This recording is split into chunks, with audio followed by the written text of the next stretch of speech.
அனைவருக்கும் வணக்கம். நான் உங்கள் பல்நல மருத்துவர் டாக்டர் மூர்த்தி. உங்களோட உரையாடுறதுல மிகுந்த மகிழ்ச்சி.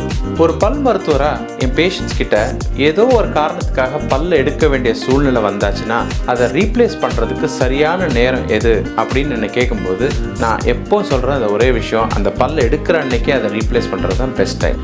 ஏன் அப்படின்னா ஒரு பற்கள் எடுத்த உடனே தாடையில் அது ஒரு கேப் வர்றது மட்டும் ஒரு பிரச்சனை இல்லை. அதனால நம்மளோட தாடை எலும்பு சுருங்கும் போது அந்த தாடையோட அமைப்பும் அதோட சேர்ந்து நம்ம உணவு உண்ணக்கூடிய ஒரு முறையும் மாறுபட ஆரம்பிக்கும். ஸோ அந்த பற்களை எடுக்கிற அன்னைக்கே அதை ரீப்ளேஸ் பண்ணும்போது இந்த பிரச்சனையை நம்ம தவிர்த்திடலாம். ஒரு சில வருஷங்களுக்கு முன்னாடி பற்கள் எடுத்துட்டு இம்ப்ளான்டேஷன் பண்ணணும்னா வெகு காலம் காத்திருக்க வேண்டிய அவசியம் இருந்தது. ஆனா இன்னைக்கு இருக்கக்கூடிய நவீன டெக்னாலஜி நம்ம இம்ப்ளான்ட் டிசைன்ஸ்ல இருக்கக்கூடிய புது மாறுதல்கள்னால இதை முற்றிலும் மாறுபட்டு நம்ம இப்ப பற்கள் எடுக்கிற அன்னைக்கே இம்ப்ளான்ட் பண்றதுக்கான வழிவகை செஞ்சிருக்கு. ஆகையால பற்கள் இழக்க வேண்டிய சூழ்நிலையில பல் இல்லாம காத்திருக்க வேண்டிய நேரம் குறைவு மற்றும் நம்ம இந்த ட்ரீட்மெண்ட்டுக்காக ஹாஸ்பிட்டலுக்கு போக வேண்டிய அலைச்சலும் மிகவே குறைஞ்சிருச்சு. இது ஒரு பெரிய மாறுதலா இன்னைக்கு காலகட்டத்தில் நம்ம பார்க்குறோம். இதுவே ஒரு படி மேலே போய் நம்ம பற்களை எடுத்துட்டு அங்கே பொருத்த வேண்டிய இம்ப்ளான்ட்டை டிஜிட்டல் முறையில் பிளான் செய்யும்போது நம்ம ஒரு சாஃப்ட்வேர் மூலியமா அக்யூரேட்டாக நம்ம பற்களை எடுத்து எந்த இடத்துல இம்ப்ளான்ட் பொருத்த போகிறோங்கிறத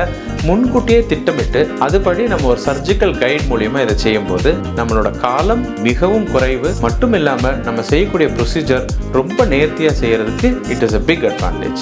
இனிமே எப்போவாவது உங்க பல் மருத்துவர் உங்கள் பற்களை ஏதோ ஒரு காரணத்துக்காக எடுக்கணும்னு சொன்னாங்கன்னா பற்களை எப்போ எடுக்கிறதுன்னு மட்டும் கேட்காம அதை எப்போ நான் ரீப்ளேஸ் பண்றதுன்னு சேர்த்து கேளுங்க. இந்த கேள்வி மிக அவசியம். இது மாதிரி மேலும் சுவாரஸ்யமான தகவலோட மற்றும் ஒரு நிகழ்ச்சியில் உங்களை சந்திப்பதில் மிகுந்த மகிழ்ச்சி.